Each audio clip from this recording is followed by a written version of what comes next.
Nos han mentido sobre dónde está el verdadero patrimonio histórico de México. No es cierto que nuestra memoria histórica esté a salvo en las salas de exhibición nacionales. La realidad es mucho más perturbadora. Está bajo llave en bóvedas extranjeras que nunca la van a devolver. ¿Por qué el relato más puro de la caída de Tenochtitlan está escondido en los archivos prohibidos de la Inquisición italiana? ¿Cómo es posible que el manuscrito original que sostiene la fe mariana de millones de mexicanos duerma en una biblioteca protestante de Manhattan?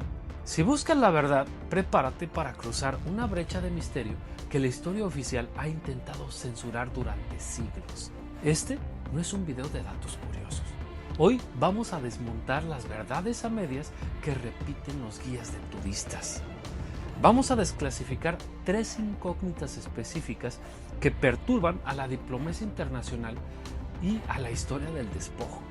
Primero, ¿cómo es que la traducción de los códices mexicas fue manipulada para ocultar una narrativa de la conquista? Segundo, ¿qué vergonzoso vacío legal en París dejó a México a solo 6 años de recuperar su calendario sagrado en pleno 2026? Y tercero, ¿cuál es el verdadero secreto que utiliza Austria para justificar el exilio eterno del penacho más polémico de América? Te lo cuento. El incidente, año 1577, Santiago Tlatelolco. Un grupo de sabios y escribas nahuas trabajan en el colegio de Santa Cruz de Tlatelolco. A su alrededor, una epidemia brutal de peste diezma a la población indígena.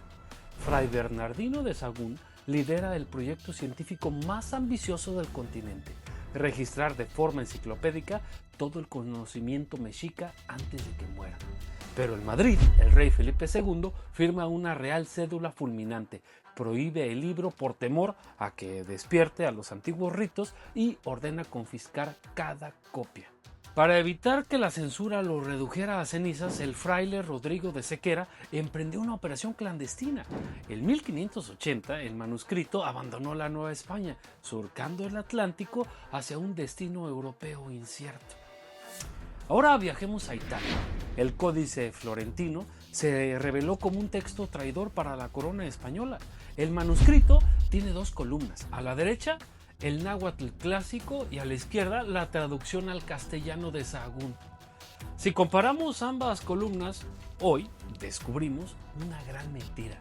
No dicen lo mismo. Mientras que en español Sahagún resumía el texto e introducía advertencias teológicas contra la idolatría, en la columna náhuatl los sabios mexicas introdujeron de contrabando detalles íntimos de su cosmovisión y el doloroso testimonio de la caída de Tenochtitlan en el libro 12º. Dejaron una voz imposible de domesticar. Con el tiempo terminó en manos de la familia Medici en Florencia y fue catalogado en el índice de libros prohibidos por la Inquisición, lo que irónicamente lo salvó de ser quemado en las hogueras. Ahora, tras la repatriación digital liderada por Getty y la Biblioteca Lauresiana en octubre de 2023, cualquiera puede leer la voz de los vencidos en internet. Pero el papel físico, las hojas que tocaron los sabios mexicas hace 500 años, siguen cautivos en Italia. Subamos la apuesta, dejemos atrás los archivos y entremos en el terreno de la fe, el exilio y un mito persistente. Nuestra siguiente parada, Nueva York. Existe un mito viral que afirma que el Nicalmopowa, el primer escrito en náhuatl de las apariciones de la Virgen de Guadalupe a Juan Diego, está bajo custodia en el prestigioso Museo Metropolitano de Arte de Nueva York. Es falso, el Met jamás ha tenido ese documento. La verdad es mucho más inquietante. La reliquia más sagrada que narra el nacimiento espiritual del México mestizo está bajo llave en la Biblioteca Pública de Nueva York. ¿Y cómo terminó ahí? Bueno, pues en 1867, tras el fusilamiento del emperador Maximiliano Habsburgo, el director del Museo Nacional de México, José Fernando Ramírez, huye despavorido al exilio en Bonn, Alemania. En su equipaje de escape, Ramírez se lleva una inmensa colección de documentos históricos, incluyendo el manuscrito del Nicalmopowa. El pretexto era protegerlos de las leyes de reforma de Benito Juárez que estaban disolviendo las bibliotecas eclesiásticas. Tras la muerte de Ramírez, su colección fue subastada en el Sotheby's de Londres en 1880. Los agentes del magnate James Lennox compraron el lote y así se integró la biblioteca de Manhattan. Miren esta firma, es de Faustino Chimalpopoca, Galicia, un noble de origen indígena que ayudó a Ramírez a catalogar y traducir estos textos antes del exilio. La solución en su momento fue la conservación, pero la agitación ética sigue doliendo. Si la fe de un país entero se sostiene en este texto, ¿por qué su cimiento físico duerme en una biblioteca protestante de Manhattan en lugar de estar en el Tepeyac? Aquí es donde la diplomacia se convierte en un thriller político. Viajemos a París y entremos a la alta controversia de la ley de la devolución en pleno 2026. El Códice Borbónico es una joya prehispánica absoluta. Un biombo de papel amate de 14.2 metros de largo que registra el calendario ritual azteca. Está resguardado en la Biblioteca de la Asamblea Nacional en París. Estamos ante una situación muy extraña. México lucha por recuperar una pieza que fue creada y venerada cientos de años antes de que el país siquiera existiera como nación. El gobierno insiste en pedir su devolución, pero es un objeto que pertenece a un mundo muy distinto al actual. Sin embargo, esto ya no es solo un pleito político. En los últimos meses, la batalla dio un giro radical de la mano del pueblo ñañú de Hidalgo. Liderados por la artesana Emilia Mendoza y apoyados por un equipo binacional científico, las comunidades indígenas demostraron que el códice contiene elementos de su propia memoria territorial. Los antropólogos comprobaron que los ritos representados en el manuscrito, como el encendido de antorchas de cactus, se siguen practicando hoy en el Valle del Mezquital. Ya no es una disputa abstracta entre gobiernos, es una reclamación viva de un pueblo originario exigiendo sus derechos culturales. Y aquí viene la puñalada diplomática, 6 años de diferencia. Esa es la distancia burocrática entre la justicia y el despojo. En mayo del 2026, la Asamblea Nacional de Francia aprobó una ley histórica para facilitar la restitución de bienes culturales saqueados. Parecía la victoria definitiva para Emilia Mendoza. Sin embargo, los legisladores franceses introdujeron una cláusula asombrosa. La ley de devolución automática solo aplica para objetos ingresados a Francia entre los años 1815 y 1972.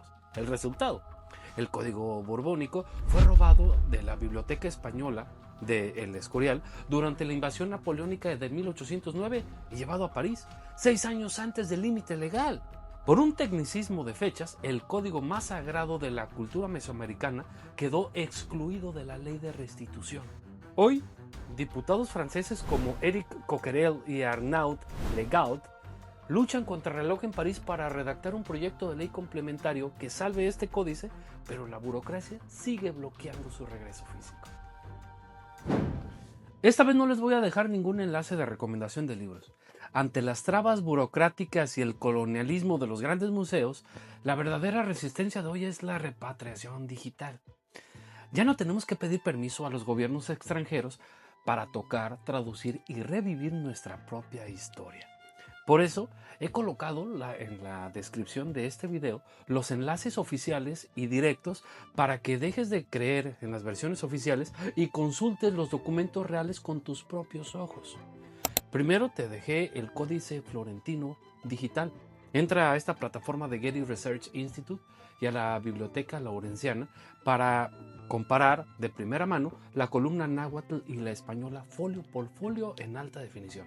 En el segundo enlace te dejé el facsímil digital del Nican Mopogua, digitalizado en directo desde la División de Manuscritos y el archivo de la Biblioteca Pública de Nueva York. Y el tercero es el Códice Borbónico.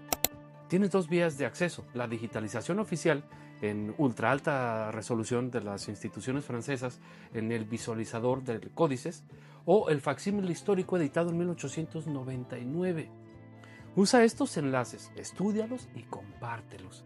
Es la única forma de arrebatarle el monopolio de la memoria a quienes pretenden retenerla en sus bóvedas.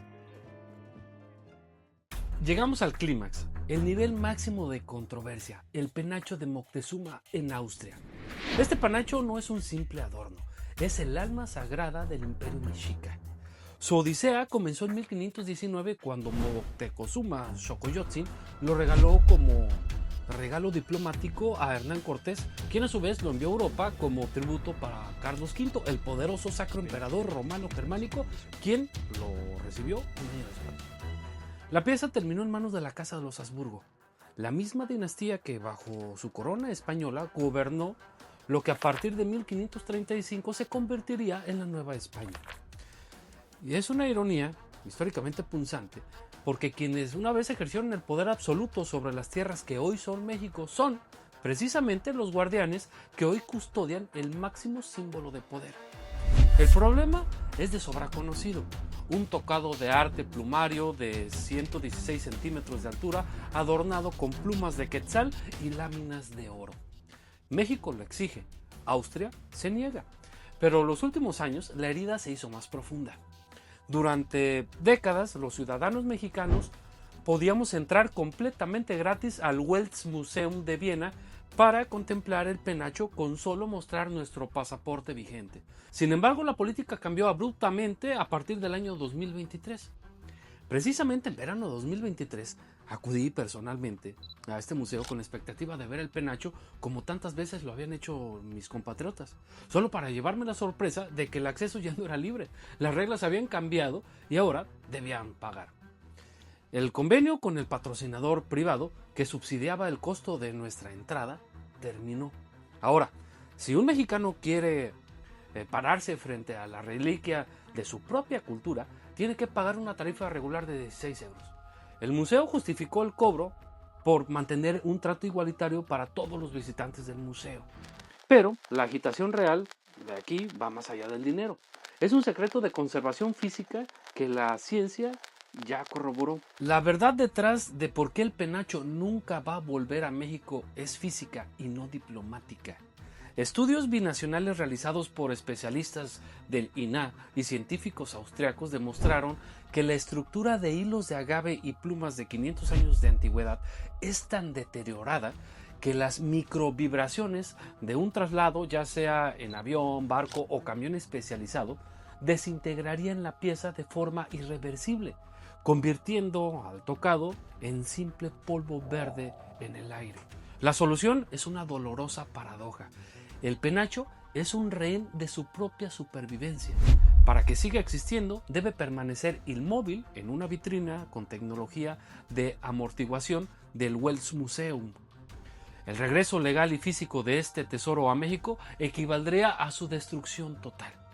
Mientras tanto, en México nos conformamos con una réplica exacta hecha en la década de 1930 que descansa en el Museo Nacional de Antropología.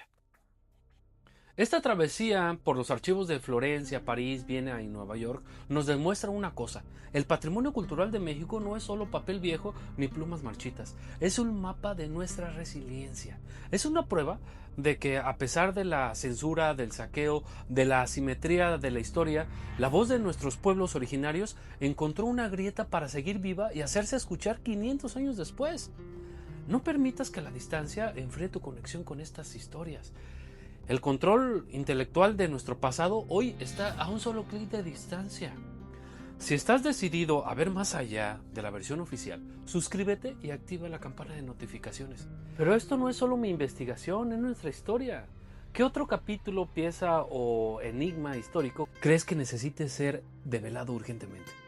Déjalo en los comentarios. Si tu propuesta es lo suficientemente perturbadora, será la próxima que expondremos ante la luz. Mientras tanto, el rastro de la verdad continúa en el video que aparece en la pantalla. Haz clic porque el misterio apenas comienza.